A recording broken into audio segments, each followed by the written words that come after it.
Kamusta po kayo? Bago po ang lahat, first things first.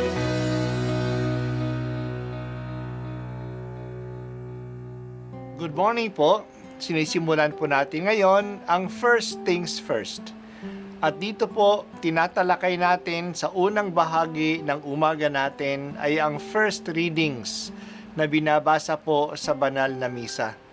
Ito pong tinatalakay natin kasi madalas po kasi marami na tayong alam tungkol sa gospel readings.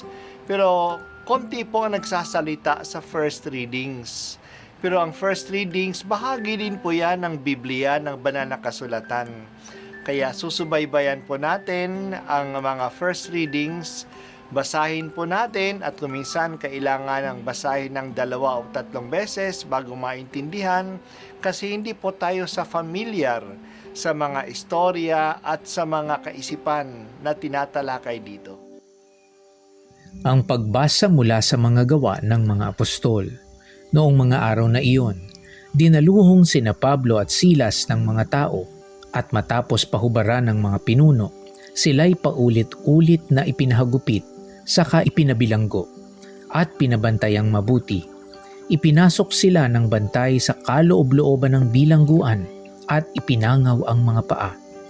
Nang maghahating gabi na, sina Pablo at Silas ay nananalangin at umaawit ng mga himno at nakikinig naman ang ibang mga bilanggo. Di kaginsa-ginsay lumindol ng napakalakas, anupat niyanig pati ang mga pundasyon ng bilangguan. Pagdakay nabuksan ang mga pinto at nakalag ang mga tanikala ng mga bilanggo.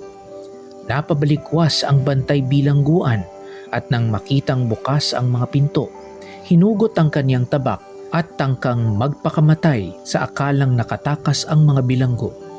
Ngunit sumigaw si Pablo, "Huwag mong saktan ang iyong sarili. Narito kaming lahat." Humingi ng ilaw ang bantay, patakbong pumasok at nanginginig na nagpatira pa sa harapan ni Pablo at Silas. Inilabas niya ang mga ito at sinabi, "Mga Ginoo, ano po ang dapat kong gawin upang ako'y maligtas?" Sumagot sila, "Sumampalataya ka sa Panginoong Hesus at maliligtas ka, ikaw at ang iyong sambahayan." At ang salita ng Panginoon ay ipinahayag nila sa kanya at sa lahat ng nasa kanyang bahay. Nang gabi ring iyon, hinugasan ng bantay ang kanilang mga sugat at nagpabinyag siya, pati ang buo niyang sambahayan.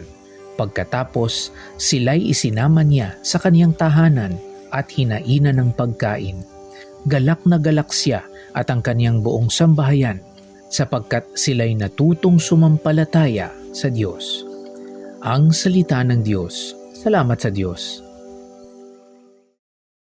Doon sa lungsod ng Filipos, may isang aliping babae na pinagkakakitaan ng kanyang mga may-ari kasi may masamang espiritu siya na nanghuhula. Kaya nanghuhula siya at nagbabayad ang mga tao sa mga may-ari sa kanya.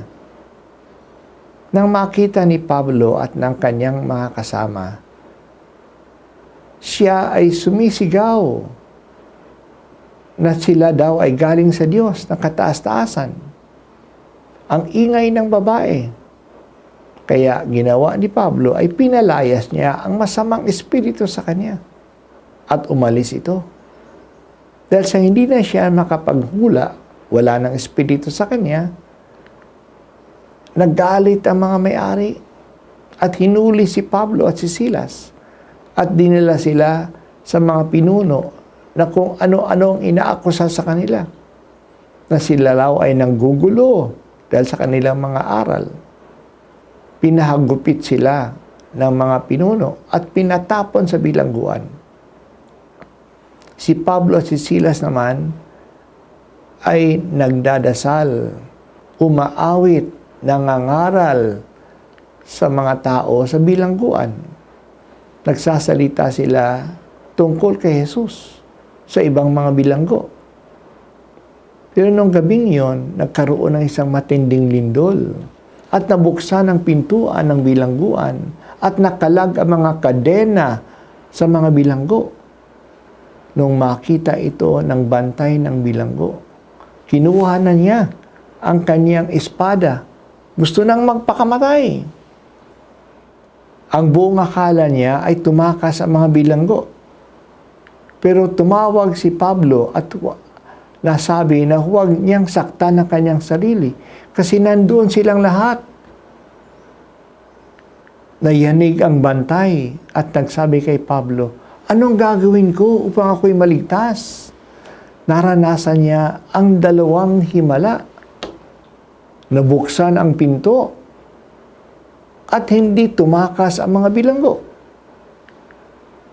Kinuha ni Pablo ang pagkakataong ito upang magsalita tungkol kay Jesus. Nakinig ang bantay at ang buo niyang sambahayan. Naniwala sila at doon din sila ay nagpabinyag. Ginamot nila ang mga sugat ni Pablo at Silas at sila'y pinakain. Tuwang-tuwa sila sa kanilang pagkakilala sa bagong pananampalatayang ito. Nasaksiyan uli natin dito ang resulta ng binyag. Hindi na ngayon dayuhan ang turing kay Pablo at kay Silas. Hindi na lang sila bahagi ng kanyang trabaho ang ginagawa ng bantay. Sila ay kapatid na, kaya hinugasan na nila ang kanyang sugat at pinakain sila. Kasama na sila sa pamilya ng bantay. At ginawa ito ng bantay ng buong galak. Nakikita natin na ilang beses na ang resulta ng pananampalataya ay saya. Talagang totoo ang sinabi ni Jesus na ibabahagi niya sa kanyang mga alagad ang kagalakan niya. Tungkol naman kay Pablo, nakita na kinuha niya ang lahat ng pagkakataon. Ginagamit niya ang lahat ng pagkakataon, anumang kalagayan niya, para magpahayag tungkol kay Jesus. Nagpahayag siya sa loob ng bilangguan, sa mga bilanggo, sa pamagitan ng kanilang mga dasal, ng kanilang mga awit, at ng kanilang pagpapaliwanag. At nagpahayag siya sa bantay ng bilanggo. Talagang punong-puno si Pablo ng sigla na magpakilala tungkol kay Jesus. Sa biglang tanong ng bantay, anong dapat kong gawin para maligtas? Agad ang sagot ni Pablo ay manalig ka at ang iyong sambayanan sa Panginoong Jesus at ikaw ay maliligtas. Si Jesus talaga ang kaligtasan ng lahat.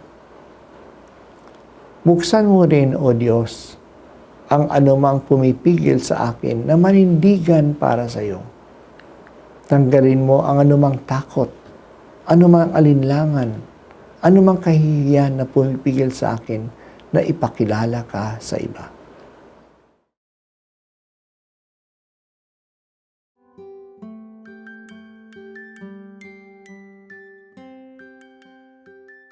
At ako po ay si Bishop Broderick Pabilio dito sa First Things First.